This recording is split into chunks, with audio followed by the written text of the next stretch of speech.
Programme मध्य मुकाबले में खुशामदीद। मैं हूं रबिया एहसन और मेरे साथ मौजूद है रऊफ लास्टा। और आज के प्रोग्राम में जो टॉपिक्स हम शामिल करेंगे उसमें सबसे पहले आर्मी चीफ ने मुल्क दुश्मनों को बड़ी वार्निंग दे दी। पाकिस्तान पर लाखों आसिम मुनीर, लाखों सियासतदान और लाखों उलमा कुर्बान, क्योंकि सबसे अहम Pakistan. Army chief general Asim Munir का उलमा और मशाइख कॉन्फ्रेंस से खिताब, रियासत की अहमियत न मानने वालों को इराक, शाम, लीबिया के हालात की मिसाल दे दी।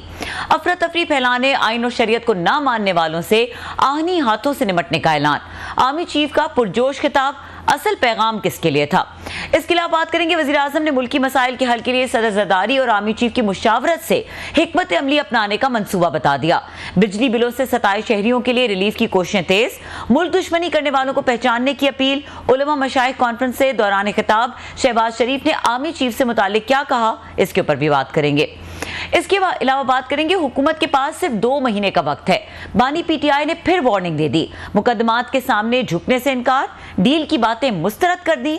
हुकूमती लोगों पर फौज को पीटीआई के खिलाफ बरगलाने और पार्टी खत्म कराने का इल्जाम लगा दिया। आज बानी पीटीआई ने जेल में सहाफियों के सामने क्या इंकशाफात किए, इसके ऊपर बात करेंगे। इसके अलावा बात करेंगे पाकिस्तानी आमों ने भारतीय ऐवानों में हलचल मचा दी। भारतीय हुक्मरान जमात बीजेपी ने कांग्रेस रहनुमाओं पर पाकिस्तानी हाई कमीशन से आमों का तोहफा लेने का इल्जाम आयद कर दिया। ऑपोजिशन लीडर राहुल गांधी समेत 7 रुकन पार्लियामेंट कड़ी तनकीद में आ गए। और इसके अलावा बात करेंगे बरतानिया में फसादात करने वाले किरदारों पर सिक्योरिटी इदारों का कड़ा क्रैकडाउन, कई अफराद गिरफ्तार। स्पीडी ट्रायल का आगाज, एक मुल्जिम को अदालत ने 2 साल 9 माह की सजा सुना दी। बरतानी वज़ीर आज़म ने मुलविस किरदारों को अंजाम तक पहुंचाने का अज़्म दोहरा दिया। ये तमाम टॉपिक्स हैं जो आज के प्रोग्राम में शामिल करेंगे। और डिस्कशन के लिए हमें ज्वाइन कर रहे हैं सीनियर सियासी तज्ज़ियाकार हफीजुल्लाह न्याई साहब, उनको वेलकम करेंगे। अस्सलाम वालेकुम हफीजुल्लाह न्याई साहब। जी। अच्छा न्याई साहब, स्टार्ट करेंगे आज जो बानी पीटीआई ने गुफ्तगू की है और उसमें जो उन्होंने एक प्रेडिक्शन दी है। उन्होंने कहा मैं जेल के अंदर बैठ के भी ये प्रेडिक्ट कर सकता हूँ कि ये हुकूमत 2 महीने से ज्यादा नहीं चलेगी। ये किस बेसिस पे कर रहे हैं प्रेडिक्शन? मैं दोबारा दोहराऊं प्लीज, मुझे आवाज पूरी आपकी आई नहीं है जी। बानी पीटीआई ने आज सहाफियों से गुफ्तगू की, उन्होंने कुछ बातें की। एक तो उनकी जरा जो गैर मशरूत माफी थी उसके ऊपर बात करेंगे, लेकिन उन्होंने कहा कि 2 माह ये गवर्नमेंट जो है वो नहीं, 2 माह ज्यादा नहीं चलेगी। अब ये किस बेसिस पे प्रेडिक्ट कर रहे हैं बानी पीटीआई जेल में बैठे हुए ये बात? देखिए जी, मैं उनको तो खैर मेरा ख्याल है कि अलाउंस दूंगा, क्योंकि ये एक ऐसी कैफियत होती है कि जब आदमी इस तरह के सूरत हाल से दो चार हो और हर तरह से फंसा हुआ हो तो वो अपने आप को अलाउंस देता है। कोई बिजनेसमैन अगर उसका कारोबार जो बैंकक्रप्ट हो रहा हो तो वो फिर अपने आप को एक प्लानिंग दे देता है, फिर मनवा लेता है कि ये इस तरीके जाएगा और इसके बाद मेरी हालात ठीक हो जाएंगे। इसी तरीके से सियासत के अंदर जब आप सियासत आपकी नाकाम हो रही हो तो आप अपने आप को अलाउंस देते हैं, और ये एक इंसानी नफ्सियात है और ये बदरजा आतम हर जगह मौजूद होती है। और जितना बड़ा लीडर है उसके बाद उतनी बड़ी जाती है, उसके बाद उतना जाता है। लेकिन असल मसला है कि इमरान खान साहब को पता है और हमें ही पता है और सबको पता है कि इमरान खान साहब का असल झगड़ा जो है वो तो एस्टेब्लिशमेंट के साथ है। अगर एस्टेब्लिशमेंट के साथ झगड़ा है तो इसका मतलब है कि वो जब कहते हैं हुकूमत को 2 महीने देते हैं तो वो इररिलेवेंट चीज है। अगर हुकूमत चली भी जाए तो फिर इमरान खान साहब का क्या बनेगा? अगर शहबाज शरीफ भाग जाएं तो फिर इमरान खान साहब क्या बनेगा? तो जाहिर है कि मेरा ख्याल है को कहते हैं साफ छुपते भी नहीं, सामने आते भी नहीं। तो वो इमरान खान साहब की ये है कि साफ तरह बोल भी नहीं सकते, इशारों का नहीं तो बात करनी होती है।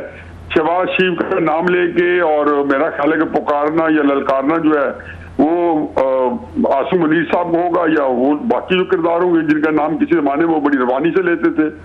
और मलफूफ अंदाज में तब आसिम मुनीर साहब जब लेफ्टिनेंट जनरल थे उनके भी लेते थे, और उनके बाकी लोगों को तो खूब जो है हाथ में लड़ा के और हल्फ उठा के और चैलेंज कर रहे होते थे। कईयों के नाम रखे होते थे 4-5 बंदों के मुख्तलिफ, तो वो उसके हवाले से उनको जो है उनके नाम जो है बुलाते रहते थे। तो मेरा ख्याल है कि आप लोग से इमरान खान साहब के जिस कैफियत में वो है तो उसको अपने आप को हौसला देने के लिए, रात को अच्छी नींद लेने के लिए ये जरूरी है कि वो इस तरह की बातें करें। जरूरी नहीं कि ये इमरान खान बिल्कुल ही गलत कह रहे होंगे, कुछ उनके शायद तखमीने हों उनके ज़हन में और वो गलत हो जैसे ही हो वो तो वही जानते हैं।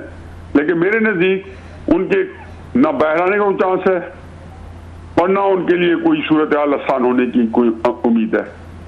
अच्छा हफीजुल नईम साहब, जिस तरह से आपने कहा कि जो ये बात है इसकी कोई प्रैक्टिकल इंप्लीमेंटेशन नजर नहीं आती अगर मौजूदा हालात को देखे जाए, तो ये एक जिस तरह से उनकी माफी की कल मीडिया ने खबर चलाई, हमारे प्रोग्राम में खैर मालिक साहब थे, उन्होंने कहा कि ये माफी तो कहीं से भी नहीं लग रही क्योंकि बाकी गुफ्तगू भी देखनी जरूरी है, और आज उन्होंने वो कह भी दिया कि मैंने कोई गैर मशरूत माफी नहीं मांगी, मैंने तो कहा कि आप पहले सबूत लेकर आए, साबित करें, फुटेज निकालें, उसके बाद बात करें। अब अगर वो ये बात भी नहीं कर रहे कि किसी किस्म का कोई रिकंसिलिएशन की तरफ बात जाए, तो फिर ये सोच रखना कि शायद ये हुकूमत चली जाएगी और वो किस तरह बाहर आ जाएंगे, इसकी तो फिर कोई सेंस नहीं समझ में आती। क्यों कह रहे, क्यों वो अपना रवैया नहीं दुरुस्त कर रहे? नहीं, मेरा ख्याल है कि अगर आप जरा जो आपके साथ बड़े जय्यद किस्म के हमारे नौजवान दानिशवर बैठे हैं, रऊफ क्लास साहब, मैं तो खुद उनसे बड़ा क्यों लेता हूँ, मुतासर होता हूँ, नौजवान ये बात चीजें समझते हैं और जानते हैं। मेरा ख्याल है कि वो ये बात जो मैं कर रहा हूँ उनको समझ आएगी। इमरान खान साहब बहुत एस्टैब्लिशमेंट के लिए गुंजाइश निकाल चुके हैं, एस्टैब्लिशमेंट इमरान खान के लिए अभी तक गुंजाइश नहीं निकाली। मैं बार बार दोहरा दूं, आपके प्रोग्राम में कहा है और आपके प्रोग्राम की क्लिप्स मेरे साथ पास दूर से मतलब घूम घमा के आए हैं लोगों की तरफ से। जैसे मैंने हमेशा कहता हूँ जी कि अली मीन गंडापुर जो एस्टैब्लिशमेंट का आदमी है, गौर अली खान एस्टैब्लिशमेंट का आदमी है, उमर यूसुफ एस्टैब्लिशमेंट के आदमी है, सैयद अली जफर साहब एस्टैब्लिशमेंट के आदमी है। आप नाम लेते हैं, मैं आपको गिनवाता जाऊँ जिनके हाथ में सब पीटीआई के ऐलान इक़्तिदार है। तो इसका मतलब यह कि इमरान खान साहब ने कोई नादानी में कोई हवाले नहीं किया उन लोगों को जिनका तरीके इंसाफ से दूर का ताल्लुक नहीं था। चलो अली मीन गंडापुर की एक गुंजाइश बनती थी, बाकियों का तो कोई दूर का वास्ता नहीं था। तो इमरान खान साहब का ख्याल है कि ये मैंने जो किया तो उसके बाद मुझे कोई एस्टैब्लिशमेंट कम से कम कोई ओपनिंग देती, कोई मुझे जेस्चर देती, तो वो जब नहीं मिलता तो फर्स्टेड हो जाते हैं। फिर वो उसके बाद और सख्त वो कहते हैं, फिर उन्होंने तड़ी लगा दी, करने के बाद जब बाहर निकलूंगा तो मैं बदले लूंगा और मैं छोड़ूंगा नहीं। वो उससे डायरेक्ट आर्मी चीफ को जब एक तड़ी लगा रहे हैं। लेकिन थोड़ी सी बात समझे, नवाज शरीफ साहब ने या बेनजीर साहब ने या जुल्फिकार भुट्टो साहब ने या इफ्तिखार चौधरी साहब ने या खान कयूम खान ने 59 में, इस तरह और भी कई लोगों ने एस्टैब्लिशमेंट के खिलाफ तहरीकें चलाई। तो उन्होंने एस्टैब्लिशमेंट को कहा क्या? नवाज शरीफ साहब ने तो जब रांझा दरगाह बने थे तो उसने 3 बातें की थी, मुझे क्यों निकाला, खड़ाई मखलूक और वोट को इज्जत दो। एस्टैब्लिशमेंट ने इसका बुरा मनाया कि ये तो हमें आड़े हाथों ले रहा है, ये सारे इल्जामात, अपनी सारी तकलीफ, अभी सारा कुछ जो कुछ हुआ है हमारी, हालांकि उन्हीं को वजह से हुआ था, लेकिन कहते थे हुआ है लेकिन आप नाम ना ले, और नवाज शरीफ साहब को रांझा दरगाह बना दिया गया। अब इमरान खान साहब तो इससे ज्यादा सख्त बातें कर चुके हैं। अब जेल में से किसी ने आज तक पाकिस्तानी तारीख में किसी लेफ्टिनेंट जनरल को ललकारा है कि मैं तुम्हें आर्मी चीफ नहीं बनने दूंगा, इमरान खान साहब ने यही है। और फिर जेल में किसी ने आर्मी चीफ को यह कहा है कि मैं जब निकला तो मैं छोड़ूंगा नहीं। हालांकि जब आपके पास गुलैल भी नहीं है तो आप एक ऐसे बंदे से जिसके पास 10-12 लाख की मुसल्लह फौज है, F-16 है, तो देखें ये सारी बातें होती हैं। इमरान खान साहब के अंदर फ्रस्ट्रेशन आती है तो ये इस तरह की भड़क मारते हैं, जो मेरा ख्याल है कि उनको बात चुके उनके पास एक ही स्ट्रेंथ है लड़ने की, उनके पास अकल नहीं है, सियासी फहम फरासत नहीं है, उनके पास कोई हिकमत अमली से का फुकदान है उनके पास। मैंने पिछली बार भी कहा है, अब भी कहूंगा, फिर आप मुझे अपने शो में मौका देंगे फिर कहूंगा, 1996 से लेकर 2024 तक कोई एक फैसला तो मुझे रऊफ क्लासा साहब बता दें, आप बता दें, तहरीक साहब तो कभी नहीं बताएगी, जिस पे इमरान खान साहब ने खुद रिग्रेट ना किया हो। मैं कहता हूं 25 अप्रैल 1996 से लेके पार्टी बनाने वाले फैसले से लेके, पर पार्टी बनाने वाले फैसले से लेके कि इसको ऐसे नहीं बनाना चाहिए, ऐसे बनना चाहिए था, या 97 के इलेक्शन से लेके या 2008 के बायकॉट, या फिर आप पिछले 2 सालों में असेंबली से रिजाइन करना और ये करना, लॉन्ग मार्च करना, धरने करना, ये सारी इतनी नाकामियां सामने आई हैं। इसका मतलब है कि वो क्लूलेस है। तो कहने का मकसद ये है कि आप जब तड़ी लगाएं या किसी को करें या तो आपके पास वो तो है नहीं, आपने हमें सारे कार्ड शो कर दिए हैं, आप पब्लिक को नहीं निकाल सके, न 25 मई को, न 26 नवंबर को, ना आप किसी और तरीके से। अब आप यही कह सकते हैं कि जी मैं 2 महीने बाद ये हो जाएगा, 4 महीने बाद ये हो जाएगा। तो मेरा अपना ख्याल है कि उनको ये बात करनी चाहिए कि उनको भी तो अपने आप को कोई आसूदगी देनी है, कोई तसल्ली देनी है, कोई तशफ़ी देनी है, क्योंकि ये कैफियत होती है। अभी आप कभी, मैं भी अपनी जिंदगी के जब लोएस्ट टाइम पे होता हूँ तो रात अपने आप को ये बता के सोता हूँ कि इंशाल्लाह कल ये फलां बंदा मेरी इस मदद को आएगा, फलां ये हो जाएगा, फलां बंदा फलां को फलां कर देगा, और मैं अगर कोई कारोबारी नुकसान है तो फलां बैंक मुझे इतने पैसे दे देगा, मुझे ब्रिज फाइनेंसिंग मिल जाएगी और मैं इंशाल्लाह 4-5 महीने बाद ठीक हो जाऊंगा। ये वो सोच है जो इंसान को हर मुश्किल सोच के साथ अपने नुकसान को या अपने बुरे टाइम को जो है उससे नबरदाज़मा होना चाहिए। खान साहब बहुत शुक्रिया सर, आपने मैं जैन के पहले तो मैं आपकी दो जुमलों को मैं अप्रिशिएट करना चाहता हूँ। एक जो आपने नवाज शरीफ साहब के बारे में कहा रांझा दरगाह, क्या खूबसूरत आपने मतलब जुमला निकाला है, रांझा दरगाह, ये तो मेरे को समझने वाले समझेंगे, इट्स ए ब्यूटीफुल क्लासिक एक कमेंट सर। दूसरा जो आपने मुझे नौजवान कहा है सर, उस पर भी मैं again I am grateful sir. No moving a bit forward, आप क्या चाहते हैं कि इमरान खान साहब के पास अगर उम्मीद है, एक होप है और दुनिया होप पे चल दे, बल्कि मुझे याद आ रहा है, अब थोड़ा सा लोग बाद में एतराज़ भी करते हैं कि अपने शो में फिल्मों के हवाले देते हैं, बड़ी खूबसूरत फिल्म है एनिमी एट द गेट्स, ये उस वक्त किया जब ये सारा उसमें पीटर्सबर्ग वगैरह लेनिनग्राड में उनकी आर्मी दाखिल हो गई थी तो शिकस्त हो रही थी उनको रशियन फोर्सेस को सर। तो उस वक्त एक नौजवान ने अपने कमांडर को कहा था, उसने कहा ना हम यहाँ पे मारे जा रहे हैं, हमें शिकस्त होती जा रही है, रशिया पूरा उन्होंने लताड़ के रख दिया है इन्वेडर्स ने, तो हम क्या करें। तो उसने कहा था सर अपने जवानों को उम्मीद दें, होप दें, और वही कुछ खैर वो लंबी कहानी, it's a beautiful movie enemy at the gates. तो अगर खान साहब भी अपने जवानों को होप दे रहे हैं, खुद को उम्मीद दे रहे हैं, चलें कि ठीक है जी सारी चीज़ें ठीक हो जाएंगी, और हमारे ये मज़हब में भी है कि जनाब नाउमीदी ये गुनाह है, तो इसमें क्या बुराई है सर? नहीं, आप तारिक बिन जाती तकरीर देख लें या कमाल अतातुर्क की कैलिफोली के ऊपर तकरीर देख लें, क्या कहा है उन्होंने? कहा हमने हमारे पास जीत के अलावा ऑप्शन ही नहीं है, मरना हम चाहते नहीं है। तो क्या हुआ, दोनों में 1 से 20 की रेशियो की फौजें जो उल्टा दिया, तो ये एक बड़ी अच्छी चीज है मतलब उसमें। लेकिन असल क्राइसिस ये है कि जो इमरान खान साहब के लॉजिस्टिक्स है ना इस वक्त, वो उनकी बड़े कसमोशी का शिकार है। आई एम सॉरी मैं आपकी बात कर रहा हूँ, मुझे याद आ रहा है एक और भी कोट है बड़ा खूबसूरत, वो कहते हैं होप बड़ी अच्छी चीज है लेकिन ये स्ट्रेटेजी नहीं हो सकती, आपकी उम्मीद रखना ठीक है, बिल्कुल नहीं हो सकती, मैं यही कह रहा हूँ स्ट्रेटेजी। आप उसके लिए आपके देखो अब आप कहते हो कि जी मैंने फर्ज किया, मैं कारोबार करता हूँ, बैंकक्रप्ट हो गया हूँ, तो मेरे लॉजिस्टिक्स में देखूंगा ना, उन्हीं को तो खोलूंगा, वो मौजूद हो गए तो उन्हीं के साथ अपनी प्लानिंग करूंगा। इमरान खान साहब के बाद इस वक्त पॉलिटिकल लॉजिस्टिक्स 0.0 है, एक बंदा नहीं है। मेरे पास तरीके साहब के दोस्त आते हैं तो मैं उन्हें कहता हूँ कि मुझे एक बताओ जो आप लोग कहो कि सियासी तौर पे उसके पास ये सोच हो इमरान खान साहब के साथ मशवरा करके वो लाहमल और कुछ स्ट्रेटेजी बनाई जा सके। तो इस वक्त तरीके साहब के पास इसकी कमी है, वो सियासी दिमाग की कमी है कि पूरी तरीके साहब टूल अर्ज में कोई इस तरह का दिमाग है नहीं, बल्कि उसमें बदकिस्मती है कि जो लोग एक्टिव हैं उनका कंप्लायंस है एस्टैब्लिशमेंट के साथ। और अब एस्टैब्लिशमेंट आपने देख लिया, वो हर चौथे 5-6 हफ्ते जो है DGISPR प्रेस कॉन्फ्रेंस करके, और आज जन आसिम मुनीर साहब पे जैसे अभी आपने इंट्रो में जिक्र किया, जिसका शायद हम भी उस पर थोड़ी बात करें शायद, तो ये सारे उसमें एक ही मैसेज है कि आपको छोड़ेंगे नहीं। अगर मुझे आप उसको डिसाइफर करूं तो मैं डिसाइफर कर रहा हूं। तो ये कह रहे हैं कि हम इमरान खान साहब तुम्हारे जैसे बंदों को चिमटे से नहीं उठाएंगे और तुम्हें छोड़ेंगे नहीं, ये उनका कहना है। इमरान खान साहब अपने तौर पर ही समझते हैं कि आज मैं कह दूंगा मैं माफी मांगता हूँ तो मुझे कल 10 ही जवाब आ जाएगा कि अच्छा फिर इनको एंगेज करो।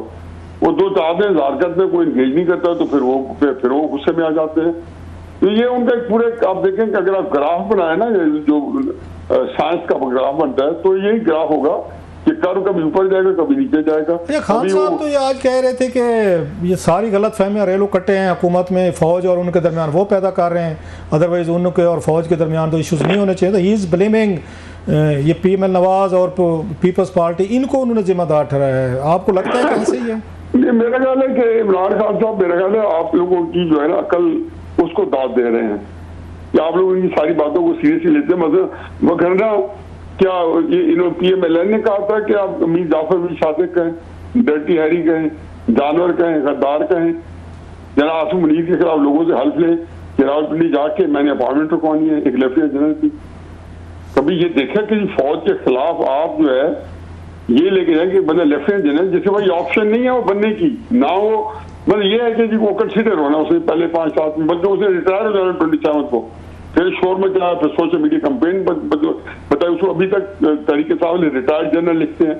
तो ये सारी बातों के बाद तो इमरान खान साहब तो कोई नवाज शरीफ या शहबाज शरीफ या जरदारी के कहने पे तो नहीं कर रहे थे कि मुझे लड़वा दिया। तो ये ऐसी बातें बेफारकी या बेतुकी, अच्छा सर, एक और गैर संजीदा बात है। इमरान खान साहब लगता ही है कि ये उससे उनके अपने इमेज जो है मजीद, जो ये लोगों का ख्याल है कि जी वो समझ बूझ के बगैर बात करते हैं तो वो कर रहे हैं। लेकिन अक्सर कराई से ये कि उनको चूंकि एक बड़ी जो खलकत है जो उनको मुर्शद मान चुकी है और उनके झूठ को सच कहती है। क्या वजह थी? आपके कजन भी थे, आपके बचपन के दोस्त भी थे, इतना करीबी रिश्ता भी था, इतनी बड़ी तादाद में लोग उनको आपके बकौल मुर्शिद मानते, आपने क्यों नहीं मुर्शिद माना सर उनको? आपने बैयत क्यों नहीं की? हालांकि वो तो बैयत तो घर से शुरू होती है sir. Why are you so reluctant sir? मेरा ख्याल है कि मैंने जब कोई उसे मुर्शिद नहीं मानता था तो मैं मानता था। अच्छा, मतलब अगर कोई ना हुआ तो कोई भी नहीं आएगा। तो मैंने जब देखा कि भाई एक तवज्जो लोगों की आ गई है। असल क्राइसिस ये कि मेरा on a serious note, Imran Khan साहब जो है ना, उनके अंदर जो मोरालिटी कह लें, एक जो कहना चाहिए ना, एक पॉलिटिकल कैरेक्टर होता है, उसके अंदर 2012 के बाद 2011 के बाद बड़ी एक सब्सटेंटिव चेंजेस आई हैं और बहुत एक तब्दीली आई है। वो एकदम उनको जब एक नई किस्म की पॉपुलैरिटी से इंट्रोड्यूस उनका तारुफ हुआ तो फिर उसके बाद जिसके अंदर फिर 2014 में धरना है या 2016 के लॉकडाउन है या 2018 के इलेक्शन कैंपेन है, फिर चल कहानी थी। और इमरान खान साहब जो थे उसके अंदर उन्होंने फिर कोई उनके अंदर कोई जो झूठ सच की तमीज खत्म हो गई। उन्होंने देखा कि जी इन जो चीज उनको पब्लिक के या उनके माल को विकास सकती थी या उनका माल जो बिक सकता था उसको उन्होंने उसी तरीके से बेचा, चाहे उनको गलत बयानी करनी भाई झूठ सच, और उनको पता था कि अब मेरा सब कुछ देखिए बिकेगा। तो बड़ा उसका उनको फायदा हो रहा है। पर उसको अच्छा सर, आज आपने बाद में क्या होता है, हमने देखा हसीना वाजिद का या मुजीबुर रहमान का, क्या वो इमरान खान साहब 1971 के अंदर 161 सीटें ली, 161, और आउट ऑफ 163 में याद है 2 सीटें बैठ गई थी। एक नूर अमीन साहब जीते थे और एक राजा त्रिदेव राय जीते थे 7 दिसंबर 1970 में। और 1975 के अंदर बेचारा जो है ठंडा पड़ा था 15 अगस्त को। फिर हसीना वाजिद को देखे, मैंने 3 हफ्ते पहले लगता था कि जी 90% पॉपुलर थी बकौल हसीना वाजिद थे। जी भी 90% पॉपुलर था। वो तो सर कैंपेन चली थी, आपकी बात उन्होंने उठाए मूल से बाहर निकाल दिया। इंदिरा गांधी साहबा की मिसाल भी दी जा सकती है। 71 में अपनी कौम की कितनी बड़ी पॉपुलर लीडर थी, एक पूरी उन्होंने जंग जीती हुई थी। 75 में उन्होंने आके इमरजेंसी लगी, 77 में इलेक्शन हार गई थी। इंदिरा गांधी को सोच सकता था। मतलब ये जो फेम है, पॉपुलैरिटी है, इमरजेंसी लगाना पड़ी थी। वही कह रहा हूं, 4 साल बाद इमरजेंसी लगाना पड़ गई थी और 2 साल बाद इलेक्शन हुआ, इलेक्शन हार गई इंदिरा गांधी सर। और अभी हमने ये बता रहा हूँ ना, उस वक्त देखो ये सारा बातें वो तो खैर और है ना, लेकिन ये तो कह रहे हैं ना कि इन्होंने हमने तो यही नैरेटिव यही दिया था कि मुजीब पॉपुलर लीडर था। आज जिस फौज के खिलाफ हमने एक नैरेटिव बनाया जो कि हमें पता है कि उसकी क्या वजूहत थी और मुजीब का कितना रोल था, याया खान का, भुट्टो साहब का, बाकियों का, अयूब खान का, उससे कतई नजर। लेकिन एक बात तो तय है ना कि इतने जो लोग थे जिनके अंदर बकौल हमारे बड़े पॉपुलर लीडर थे। बांग्लादेश के तो 90% लोग आज ये कह रहे हैं कि ये मुल्क के गद्दार थे। उसी शेख मुजीबुर रहमान के ऊपर जूते हथौड़े पड़ रहे हैं कि नहीं पड़े? आपने सीन नहीं देखे उनके बुतों के ऊपर किस तरह जूतों और हथौड़े की बारिश हो रही है। अच्छा सर, ये सवाल रहे ना, जब टाइम भी हमारे पास थोड़ा सा वो हो रहा है कि आज आपने तकरीरें सुनी होंगी सर इनकी, आर्मी चीफ साहब की, शहबाज शरीफ साहब की। चलो आर्मी चीफ साहब ने तो एक डिफरेंट मैसेज दिया, तो शहबाज शरीफ साहब ने जिस तरीके का उन्होंने कहा, जनाब दिल को गरमाने वाली, रूह परवर, ईमान फरोज तकरीर की आर्मी चीफ ने। आप समझते नहीं है कि एक office of prime minister of Pakistan इस तरह की जब गुफ्तगू करेंगे, फिर एस्टेब्लिशमेंट पावरफुल होती है, आर्मी फिर ज़्यादा स्ट्रांग होते हैं, फिर कल जब को इनको साइड पे करते हैं, फिर इनको दुख होता है, फिर कहते हैं वोट को इज्जत दो, देखें जी आर्मी ने हमें ये कर दिया। पहले खुद एक आर्मी चीफ को ऊपर लेकर जाते हैं, खुद को नीचे लेकर आते हैं। इसको कैसे देखते हैं जो शहबाज शरीफ साहब ने तकरीर की है? ये लगता है प्राइम मिनिस्टर की वो थी कि उनको इस तरीके का बिल्कुल उससे मुताबिक नहीं लगती थी। नंबर 2 बात यह है लेकिन आप एक खामखा जो है ना ये तोहमत लगा देते हैं सर कि फिर कहेंगे, हो सकता है ना कहें आप वोट को इज्जत देने, हो सकता है उनके देन में हो कि या वोट को इज्जत देने वाली बात कभी भी नहीं कर दी। ये ड्रामे हैं सारे। तो मेरा ख्याल है कि मेरा नहीं ख्याल कि सिवाय नवाज शरीफ साहब की जो फैम फरासत है सियासत में, जो मैं उसको समझता हूँ कि खासी ज्यादा है, तो वो इस सियासत में उनको पता चल गया कि उनके घर कुछ नहीं रहा। वो कहना है कि घर साफ थी किया, सारे जुगा साफ थी किया, अच्छा कर देता ने, अच्छा पूछा थी किया। तो बहरहाल सर बहुत शुक्रिया सर, दिल तो चाह रहा था आपसे लंबी गुफ्तगू की जाती, आज आप जो है थोड़े से उसमें भी थे, क्या कहते हैं, मूड में भी थे, अच्छी गुफ्तगू की आपने, तो लेकिन फिर आप अगले हफ्ते सर जहमत देंगे। थैंक यू इंशाल्लाह sir, you are very kind always sir, thank you sir. बहुत शुक्रिया हफीजुल अनाई साहब हमसे एक्सक्लूसिव गुफ्तगू करने के लिए। और यहाँ पे वक्त हुआ ब्रेक का, ब्रेक के बाद हमें ज्वाइन करेंगे लंदन से मुर्तज़ा अली शाह साहब, सीनियर सहाफ़ी हैं, उनसे हम बात करेंगे जो बरतानिया के मामलात हैं और ख़ासतौर पर जिस तरह से क्रैकडाउन हुआ है वहाँ पर और स्पीडी ट्रायल हुआ है, सजाएं भी मिल गई हैं, इसके ऊपर ज़रा बात करेंगे। इस ब्रेक के बाद हमारे साथ रहिए। Welcome back. और लंदन से बराह रास्त हमारे साथ मौजूद हैं सीनियर सहाफ़ी मुर्तज़ा अली शाह साहब, उनको वेलकम करेंगे। अस्सलाम वालेकुम मुर्तज़ा अली शाह साहब। वालेकुम सलाम।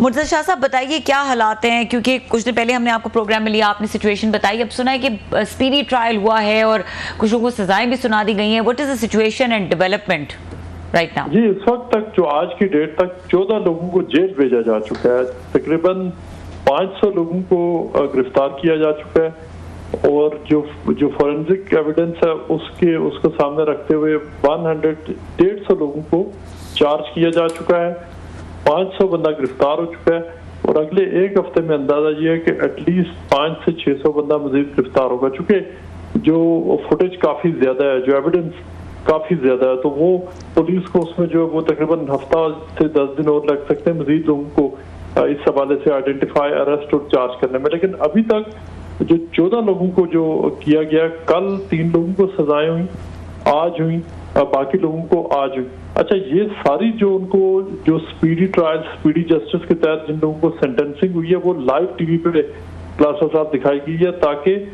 एक डेटरेंस भी और लोगों को बताया जा सके कि जिन लोगों ने फसादात में हिस्से लिए कि ये कोई मजाक नहीं है। आपने अगर रियासत पे हमला किया, आपने अगर पब्लिक प्रॉपर्टी को तोड़ा, आपने पुलिस पे हमला किया, तो उसकी एक प्राइस पे करनी है। आपको याद होगा बरतानी वज़ीर-ए-आज़म ने कहा था 2 दिन पहले कि जिन लोगों ने फसादात में हिस्सा लिया है वो रिग्रेट करेंगे। तो वो पूरा सिस्टम एक्चुअली इस वक्त गेयर्ड अप है वो लोगों को रिग्रेट कराने में। बहुत ही इंटरेस्टिंग प्रोफाइल सामने आ रहे हैं। जो सबसे कम उम्र जिस लड़के को सजा हुई है वो 14 साल का है। अभी तक जिन लोगों को जो चार्ज किया गया 150 बंदा, उनमें से तकरीबन 30% लोग वो हैं जो टीनेजर्स हैं। अच्छा, 14 साल का भी है और आज एक ऐसे शख्स को भी सजा हुई जिसकी उम्र 70 साल है। तो ये पूरा एक मतलब एक एज और एक डेमोग्राफिक है जो इसमें इन्वॉल्व है। तो अभी जो 14 लोगों को, अच्छा 2 भाई हैं अब वो, और मजे की बात ये है कि आज कोर्ट्स में गए, रो रहे हैं ये सारे, और कोई सगे भाई ने सगे भाई पे आज इल्जाम लगाया कि उसने मुझे मिसलीड किया था, मैं सोया हुआ था, उसने कहा कि चल के लूटते हैं। और जितने भी लोग अभी तक जिनको जेल भेजा गया, जो एविडेंस सामने आया, उसमें उनको वायलेंट डिसऑर्डर के तहत गिरफ्तार किया गया। वो अक्सरियत हुआ जो चोरी करते हुए पकड़े गए, निकले थे कि हम अपना मुल्क वापस लाना चाहते हैं इमिग्रेंट्स और इमिग्रेशन के खिलाफ, और वहां जाकर कोई कंप्यूटर चोरी कर रहा है, बाज जो बेकरी से नान और जो इसमें खाने पीने की चीजें और ड्रिंक्स लेके भाग रहे हैं, जूते लेके भाग रहे हैं। तो ये सारी जो चीजें, ये मुख्तलिफ कैटेगरीज में उनकी सजाओं का अमल शुरू हो चुका है। और ये आगे देखिएगा रोजाना की बुनियाद पर एटलीस्ट 2 से 3 लोगों को जो सजाएं हैं, ये हुआ कि उनकी सजाएं जो सेंटेंसिंग है वो लाइव सुनाई जाएगी, बाकियों की नहीं। लाइव सुनाने का मकसद ये है कि अवाम को एक क्लियर मैसेज भेजा जाए, और जो लोग आगे भी इस काम में शामिल होना चाहते थे कि आपने राइटिंग की है तो आपको जेल जाना पड़ेगा, आपको बहुत उसकी सख्त सजा मिलेगी। पॉलिटिकल एक्सप्रेशन का यहाँ पर डेमोक्रेटिक तरीके में आपको पता है सबको हक हासिल है। और इंटरेस्टिंग बात यह है कि जो बंदा लीड कर रहा है इन प्रोटेस्ट को, टॉमी रॉबिन्सन, वो इस वक्त खुद तो 5 स्टार हॉलीडेज एंजॉय कर रहा है, लेकिन इस डिसऑर्डर से 5 दिन पहले उसने लंदन में एक रैली लीड की थी ट्रफालगर स्क्वायर में, जिसमें तकरीबन 15 से 20 हजार लोग शामिल हुए थे, और कोई उस हवाले से उसमें जो बंदा गिरफ्तार नहीं हुआ था, और वजह उसकी ये थी कि वो पीसफुली इन्हीं इश्यूज के ऊपर अपनी बात करके घर चले गए। लेकिन 4 दिन के बाद उन्होंने अर्ज किया लोगों को कि अब आप स्ट्रीट्स पर निकले और अपना मुल्क वापस लें, यानी उन्होंने उनको इंसाइटमेंट टू वायलेंस की, और इंसाइटमेंट टू वायलेंस के जो उन्होंने की उसके ऊपर अब इनके ऊपर ये सारी कार्रवाई हो रही है। और आने वाले दिनों में आप देखिएगा कि इस हवाले से जो क्राउन प्रोसिक्यूशन सर्विस है और जो इदारे हैं वो बहुत तेजी से इस पे काम करेंगे। जी आपका बहुत शुक्रिया, आपने बड़ा ये कम्प्रिहेंसिवली आपने चीज़ें बताई। ये इन पे ये टोनी रॉबिन्सन साहब पे भी कोई पर्चा मुकदमा कोई हुआ है वायलेंस के? देखिए क्लासर साहब, टॉमी रॉबिन्सन की तो हिस्ट्री है कन्विक्शंस की। अच्छा मजे की एक बात, ये आप देखें कि ये लोग किस किस्म के हैं कि स्कॉटलैंड यार्ड ने आज ये कहा है कि उन्होंने जिस दिन ये लिवरपूल में राइट शुरू हुए, 10 डाउनिंग स्ट्रीट के सामने भी राइट्स हुए जिसमें 110 बंदे गिरफ्तार हुए, उन 110 में से 70 ऐसा बंदा आज पुलिस ने कहा ऐसा है जिसकी पास में क्रिमिनल कन्विक्शन है। अच्छा। यानी ये जो लोग इस काम में इन्वॉल्व है ये वो लोग हैं जिनका पास्ट ही क्रिमिनलिटी है, ये जराइम पेशा लोग हैं अक्सरियत। टॉमी रॉबिन्सन खुद तकरीबन 3 से 4 दफा वो जेल जा चुका है और अभी वो भागा हुआ है वहां पे, वो साइप्रस में फैमिली को लेके। और वजह उसकी ये है कि उसने एक कोर्ट का ऑर्डर है वो उसने तोड़ा है, और उस कोर्ट का जो कॉन्टेम्प्ट ऑफ कोर्ट में उसको 100% ये लग रहा है कि उसको जो अटॉर्नी जनरल का केस है उसके खिलाफ उसने जेल जाना था, तो वो वहां उसमें कोर्ट की उसकी अपीयरेंस थी 1 हफ्ता पहले, और वो वहां से उस अपीयरेंस से पहले ही वो यहाँ से भाग के साइप्रस चला गया। अच्छा मुर्तज़ा एक बात बताइएगा, अभी आपने कहा कि बहुत सारे ये यूथ है, नौजवान बच्चे हैं, टीनेजर हैं जिन्होंने इस पे ये रिएक्ट किया था, अपना मुल्क वापस लेने गए थे, तो वो रेगरेट करेंगे। अगर आपको याद हो 2011 में भी लंदन में, ईस्ट लंदन में, इन इलाकों में दीगर में राइट्स हुए थे, उस वक्त भी उन्होंने सीसीटीवी कैमरों के जरिए रातों को बैठ के जजेस ने एक बहुत बड़ी तादाद में लोगों को सजाएं सुनाई थी, और अगर ये समझा गया था ये डेटरेंट है, आइंदा नहीं करेंगे। तो आप क्या समझते हैं कि फिर ये वाक़यात हुए हैं कि आफ्टर कितने साल बनते हैं सर, 2011 से 2024 जो है, तो 13 साल बाद फिर वही कुछ हुआ है, अभी फिर सजाएं होंगी तो 12-13 साल फिर फ़र्क पड़ जाएगा, आप समझते हैं? या ये जो नौजवान बच्चे जो हैं वापस आएंगे कुछ अरसे बाद, तो ये ज़्यादा कमिटेड और ज़्यादा रिएक्टिव होकर आएंगे कि जनाब कि हमें सजाएं दी गई, और सजाएं हमें ये इमिग्रेंट्स की वजह से मिली थी जिन्होंने हमारा मुल्क भी ले लिया और हमें सजाएं भी दिलवा दी हैं। तो हाउ डू यू थिंक कि वो रिफॉर्म्ड होकर आएंगे या ज़्यादा रिएक्टिव होकर आएंगे ये नौजवान बच्चे जो हैं? देखिए जो 2011 में हुए थे, अच्छा मैं इंटरेस्टिंग बात यह है कि वो राइट्स भी मैंने कवर किए थे। अच्छा जब शुरू हुए थे मैं उस वक्त वहां मौजूद था, हमारे कैमरामैन भी वहां जख्मी हुआ था।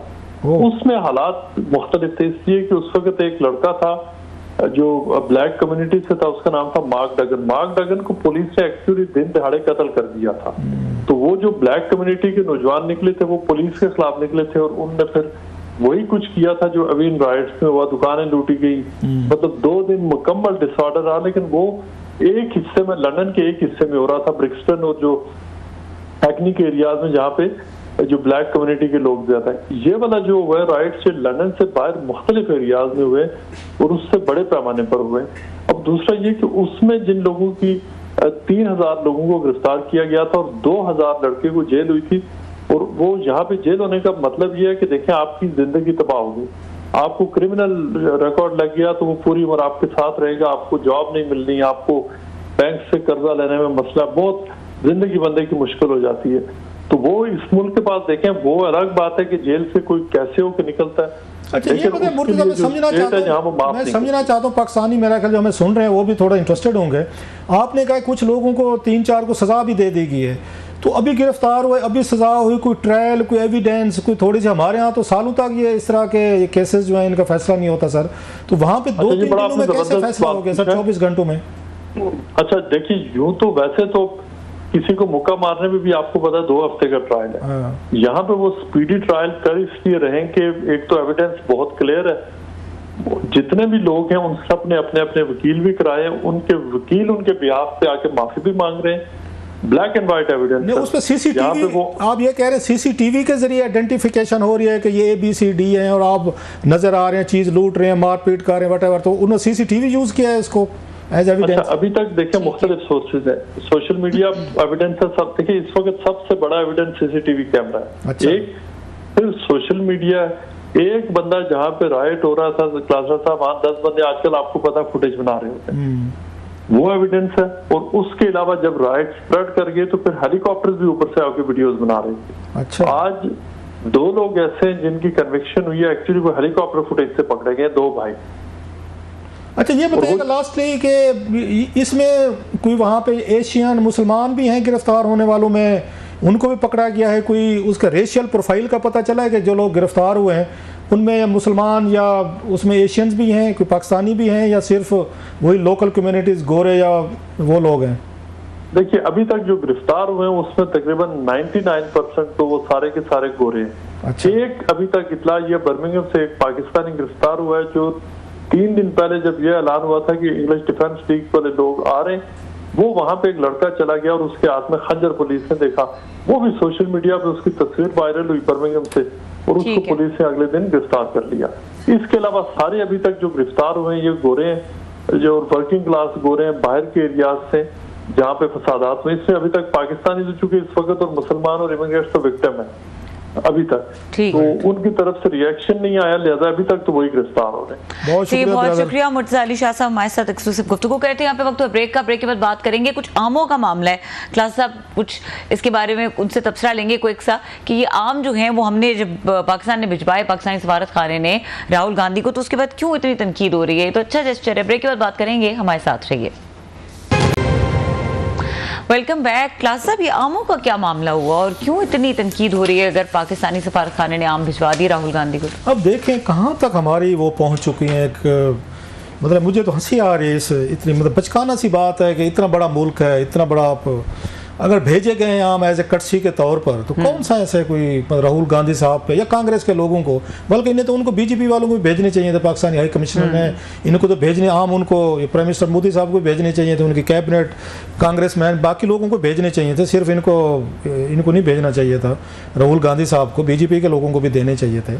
मतलब इससे बचकाना हरकत है। इस पर क्या कहेंगे कि ये अब ये गुस्से का इजहार पाकिस्तानी से बस सियासत को एक साइड पर रखें, हमारी जो अपनी बचकाना हरकतें अपनी जगह, जरा उनकी बचकाना देख लें। मैच्योर हैं और पिछले 75-80 साल से उधर तो यूपी के और पाकिस्तान के आमों का कंपैरिजन चल रहा है कि उनको पसंद नहीं है राहुल गांधी को, तो क्यों पसंद नहीं है उनको? नहीं पसंद, वो ठीक है अपनी चॉइस है। उस पर मैं एक और बात कह रहा हूँ, मतलब मोदी साहब ने जब पाकिस्तान आना था, आपको याद होगा काबुल से वो जा रहे थे, अचानक है, वीज़े भी नहीं थे और उनको वीज़े भी दिए गए, उसके बगैर एयरपोर्ट पे बैठे मेहमान नवाजी की, नवाज शरीफ साहब के पास गए, रेमंड में गए, उनकी मेरा ख्याल है उनकी नवासी का शायद कोई फंक्शन वगैरह भी था, अटेंड भी किया, वो मिठाई वो सारी चीज़ें हुई। और पाकिस्तानी अवाम ने कोई उस पर वो नहीं किया कि ना वीज़े नहीं थे, एक प्राइम मिनिस्टर थे आए या उन्होंने वो किए। अच्छा एक जेस्चर था कि मोदी साहब आए, उन्होंने भी किया।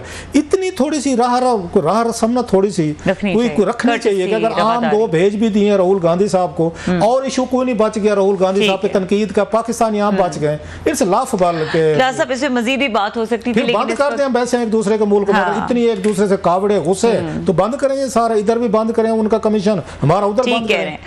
क्लास प्रोग्राम का वक्त खत्म हो गया। देखने के लिए शुक्रिया, इजाजत दीजिए, अल्लाह हाफिज।